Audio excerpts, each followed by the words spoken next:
Questo sono io che mi sto preparando per andare a fare un sopralluogo sulla Maiella con una guida ambientale. Un'esperienza nuova per me, ma come dico spesso, il fatto di aver aperto questo canale YouTube mi ha dato la possibilità di conoscere tante belle persone e con qualcuna di queste sono nate vere amicizie, di quelle con la A maiuscola. E la cosa interessante è vedere come tutti quanti ci stiamo evolvendo in relazione alla passione che abbiamo per questo genere di attività. E Filippo, noto anche come To The Summit, ha da poco iniziato appunto a fare la guida ambientale e in questo video vi farò raccontare un po' come sta andando questa esperienza. Il giro di oggi è una delle mete più suggestive della Maiella, perché l'ultima volta sei stato sul Gran Sasso. Quindi ovviamente ogni volta che viene qualche ospite da fuori regione il meteo non è dei migliori, quindi ovvio. Ci dobbiamo accontentare, andiamo a prendere un po' di umidità, però dalla Maiella ti porto in un posto che non hai mai visto, sono sicuro.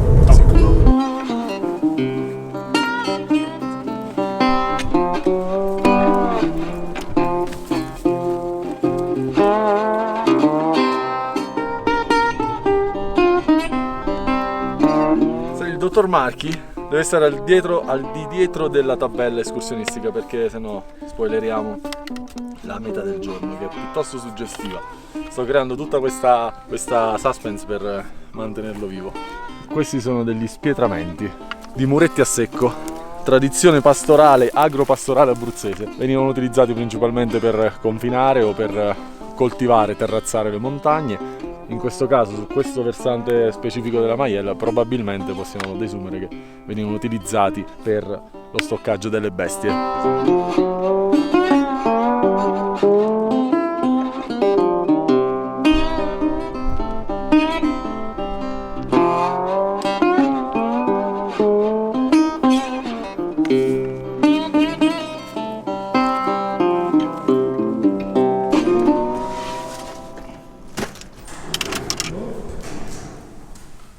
Come sono sti bivacchi? Anzi, qua è rifugio questo. Per tutti gli amici del nord Italia, qua siamo in Appennino, qui si muore da eroi.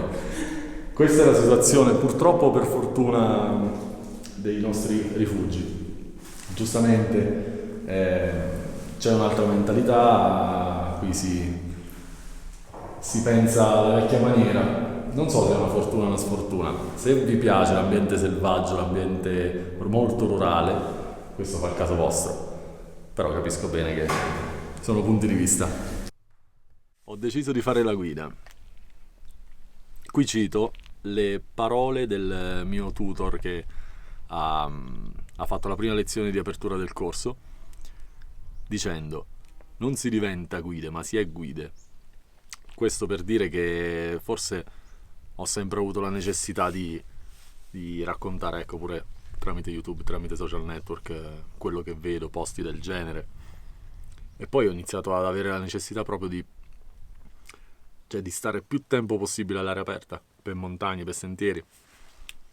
Non mi bastava più l'uscita del weekend, cioè io dovevo fare questo dalla mattina alla sera, e forse è stato il motivo principale, più tante altre piccole motivazioni.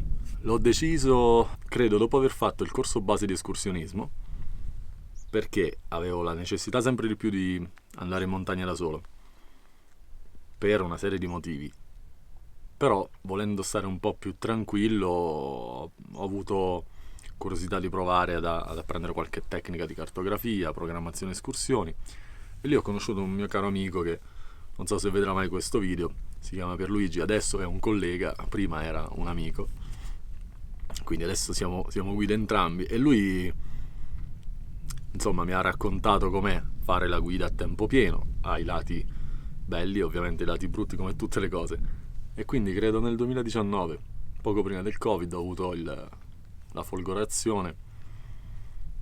E poi è stata tutta un'attesa, tutto un rincorrere questa sorta di sogno, finché è arrivato il giorno. E adesso quando la gente mi chiede: ma tu che fai di lavoro? Faccio la guida. Ah, è un lavoro? Sì. Un lavoro. Allora, sì, questo è il vallone dell'Orfento, una delle valli più suggestive del Parco Nazionale della Maiella. Siamo nel territorio di Piana Grande, il luogo in cui ci troviamo adesso. Piana Grande si intuisce forse perché insomma è una piana molto molto grande. E qua giù c'è la riserva della Valle dell'Orfento, un posto dalla delicatezza e dalla biodiversità piuttosto uniche. Queste, dicevo a Stefano, che sono le vette più alte del Parco Nazionale della Maiella, del versante nord-occidentale, e qua giù, raga, sembra di stare in Amazzonia, è un posto meraviglioso. Noi siamo diretti quasi nella Valle dell'Orfento, ci fermeremo più o meno a metà, in un posto ancora più particolare.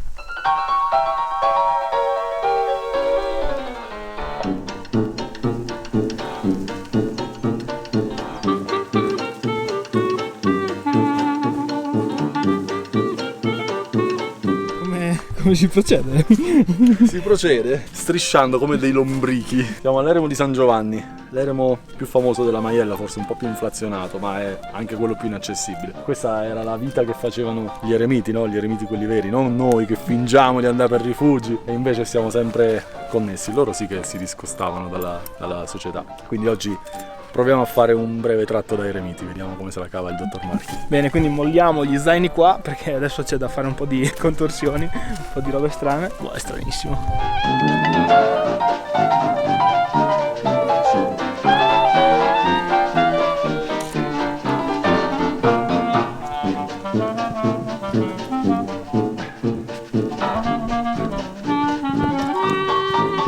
Bruco?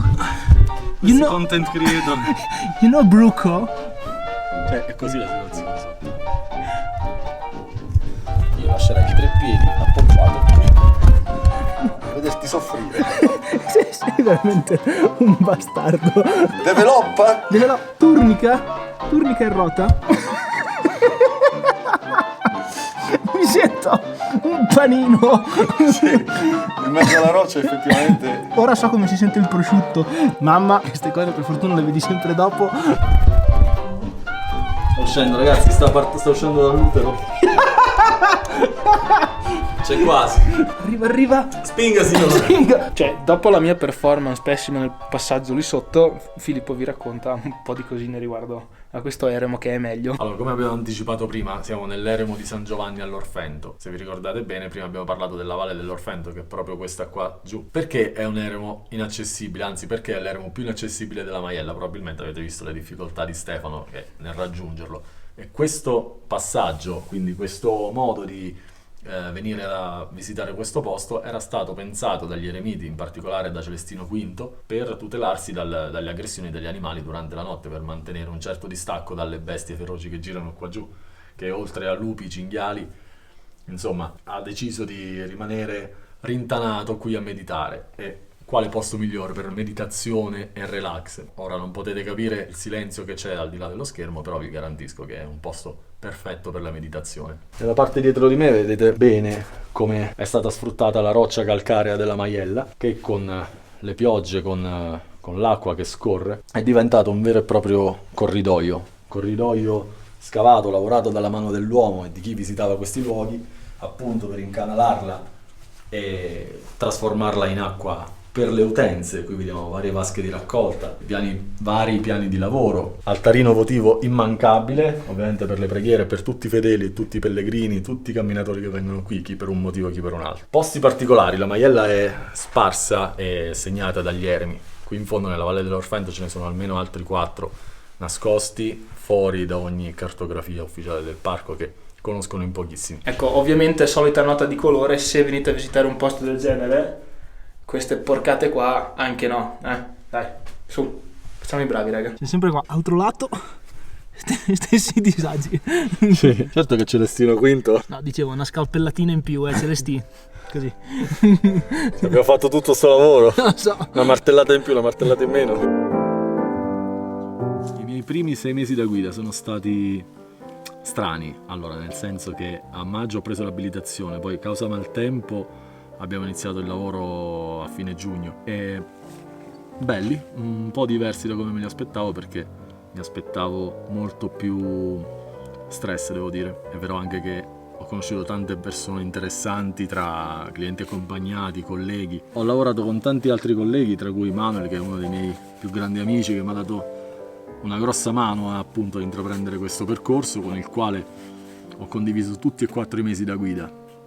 E un'estate molto intensa, molto bella. Abbiamo fatto tante esperienze perché tra trekking semplici e trekking molto più difficili abbiamo sperimentato questo ventaglio di difficoltà che possiamo trovare lungo un sentiero, lungo un'escursione guidata. In totale direi molto bello. Diciamo che progetti da guida, il sogno sarebbe di accompagnare lungo il Cammino di Santiago. Quello è forse una delle mete che vorrei arrivare a toccare il prima possibile. Credo per l'anno prossimo, spero di riuscirci.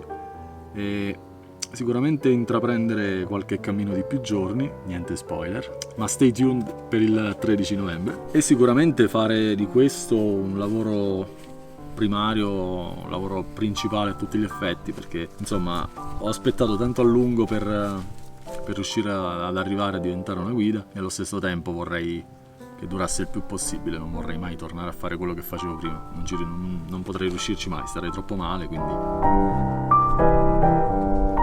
Bene, noi ragazzi siamo tornati alla vettura, ci stiamo anche riprendendo un po' dal vento che è salito, e con lo sfondo di Mare Adriatico là dietro, tutta la Val Pescara e Pescara e Chieti qua dietro. Io vi saluto, ringrazio tanto Filippo perché oggi mi ha fatto vedere proprio una bella chicca. Ovviamente oggi stavo facendo un sopralluogo per un'uscita che farà prossimamente, quindi se siete delle zone e volete fare delle visite guidate, delle uscite guidate, Filippo è una guida e vi porterà a fare questa escursione, quindi state tranquilli che vi porta nei posticini giusti. Noi dovremmo uscire anche i prossimi giorni, un tempo Se il tempo regge, anche dopodomani. terribile, quindi io ragazzi direi che ci vediamo al prossimo video.